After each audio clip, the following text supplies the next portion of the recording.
प्रद्युमन सिंह तोमर मध्य प्रदेश के ऊर्जा मंत्री जुड़ गए हैं। ये सिंधिया जी के बहुत ही करीबी और समर्थक माने जाते हैं। सिंधिया जी के साथ पिछली सरकार में भी थे, अब उनके साथ बीजेपी में आए हैं, यहाँ भी ऊर्जा मंत्री हैं और बड़ी ऊर्जा के साथ लोगों के बीच जा जाकर रवि जी बहुत सारे काम करते हैं। अपने अंचल में वो हमेशा लोगों के बीच में जिस अंदाज में रहते हैं उसके लिए फेमस हैं। स्वागत है आपका बहुत बहुत प्रद्युमन सिंह तोमर साहब।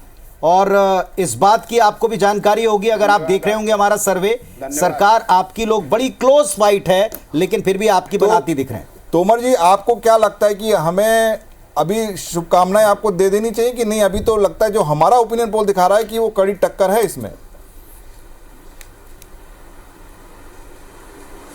देखिए, मैं आपको ये बात कहूं कि हम आपके ओपिनियन पोल का सम्मान करते हैं और आपको ये कहना चाहते हैं कि जनता मध्य प्रदेश में भारतीय जनता पार्टी की सरकार बनाने जा रही है, कमल खिलने जा रहा है। उसका कारण है ये ओपिनियन पोल, और दिन पर दिन आप जैसे चुनाव के नज़दीक जाएंगे ओपिनियन पोल की स्थिति और बदलेगी। उसका कारण देखिए, जब कोरोना काल जैसा संकट देश पे आया तो उस समय देश और प्रदेश में कौन उन लोगों के साथ खड़ा था जब परिजन उनके साथ नहीं थे। तब हमारे लोग, माननीय मध्य प्रदेश में शिवराज सिंह जी, माननीय ज्योतिरादित्य सिंधिया जी, माननीय नरेंद्र सिंह जी, माननीय भारतीय जनता पार्टी के कैबिनेट के सदस्य, और मैं अपने क्षेत्र में ग्वालियर में बात करूं तो उनके बीच जब लॉकडाउन हो गया था तो कंधे पर रख करके कट्टा पहाड़ियों पे उनके बीच राशन सप्लाई का काम हो, उनके लिए मैं प्रभारी मंत्री के रूप में ग्वालियर था तो उन हॉस्पिटलों के में उनके बीच रहा।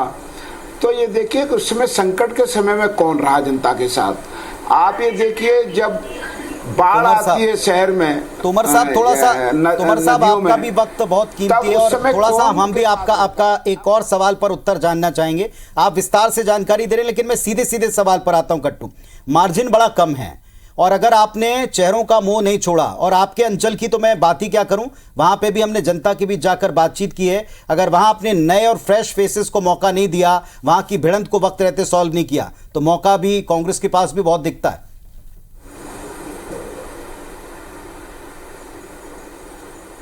देखिए, मैं आपको बताऊं, निर्णय संगठन को करना है, नए और पुराने चेहरे पे मैं टिप्पणी नहीं करूंगा, पर मैं ये कह रहा हूं कि काम के जो काम किया है, विकास करना आता है।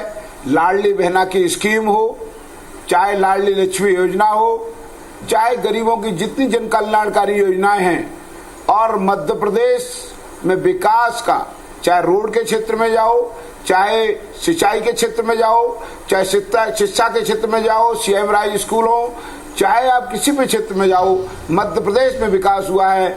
और मध्य प्रदेश की जनता भारतीय जनता पार्टी और कमल निशान को लाना चाहती है।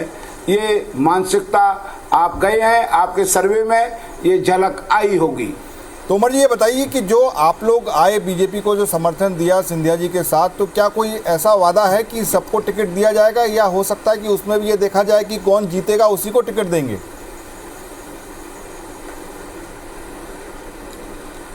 हमारा कोई वायदा, कोई शर्त नहीं है। भारतीय जनता पार्टी जो भी निर्णय करेगी वो निर्णय हम भारतीय जनता पार्टी के लड़ाई तो अभी वहां इसी बात की बताई जाती है कि 2020 में तो वायदा था, लेकिन क्या 23 में भी उसी वायदे पर चलेंगे, उसी किसी फॉर्मूले पर चलेंगे? लड़ाई उसी बात की बताई जाती है, कितनी सच बात है? ना 20 में कोई वायदा था, ना 23 में कोई वायदा है। हम विकास के लिए भारतीय जनता पार्टी में आए थे और भारतीय जनता पार्टी ने विकास करके दिखाया है। चलिए, एक और बात जो आपने इसी सर्वे में देखी होगी, मुख्यमंत्री के तौर पर अभी भी शिवराज सिंह चौहान सबसे ऊपर हैं। बार बार बीच बीच में अन्य चेहरों की भी बात पार्टी में उठती रही है।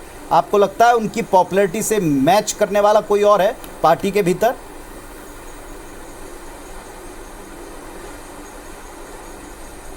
देखिए, आपने जो प्रश्न किया है, अभी पार्टी का मध्य प्रदेश का मुख्यमंत्री कौन है? जाहिर है मुख्यमंत्री तो सभी को पता है साहब, शिवराज सिंह चौहान जी हैं। शिवराज सिंह जी हैं, तो इस पर प्रश्न करने की बात अभी कहां पैदा हो गई? देश में हमारे प्रधानमंत्री, देश के यशस्वी प्रधानमंत्री माननीय नरेंद्र मोदी जी हैं, जिनके नेतृत्व में, उनके कुशल मार्गदर्शन में हम लोग चुनाव लड़ रहे हैं। ये सवाल तोमर साहब इसलिए उठा क्योंकि कैंपेन के दौरान कहा गया कि मोदी जी के चेहरे पर कमल छाप पर सब मिलकर चुनाव लड़ने वाले हैं। जहां ऑलरेडी एक फेस होता है जो आप स्वयं स्वीकार कर रहे हैं, इसके बाद किसी और फेस या किसी अन्य फेस को लेकर के कभी चर्चाएं उठती रही। सवाल तो वहां से उठा, जानते आप भी हैं।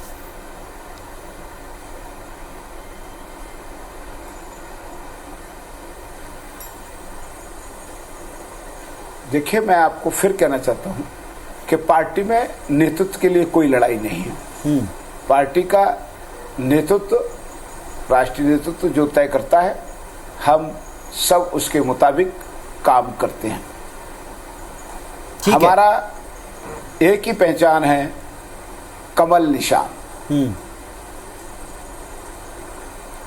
आप इस ओपिनियन पोल में जो हमने सवाल पूछे देश के प्रधानमंत्री से लेके मुख्यमंत्री से लेके पार्टी वाइज, ये जो कम मार्जिन है, इसमें आप कोई चिंता अपने लिए पाते हैं? क्योंकि वक्त है, अभी प्रत्याशी अभी भी पूरे आए नहीं हैं और अभी लिस्ट जारी होने के बाद कांग्रेस तो वेट एंड वॉच की स्थिति में ही है। बताया जाता है कि वो तो आचार संहिता लगने के बाद में ही अपनी लिस्ट देंगे, यानी आपकी लिस्ट आ जाने के बाद ही अपने उम्मीदवार देंगे।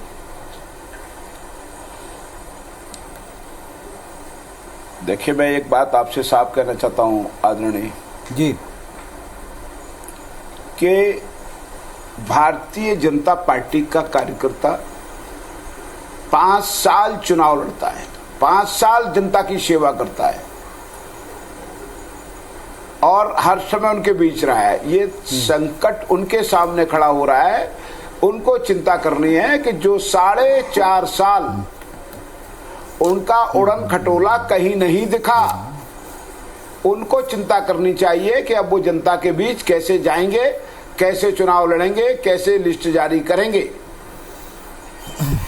चलिए साहब, ठीक है, ये ओपिनियन पोल था जो हमने आपके साथ में भी शेयर किया। आपने अपना ओपिनियन रखा, इसके लिए समय दिया, इसके लिए बहुत बहुत धन्यवाद आपका।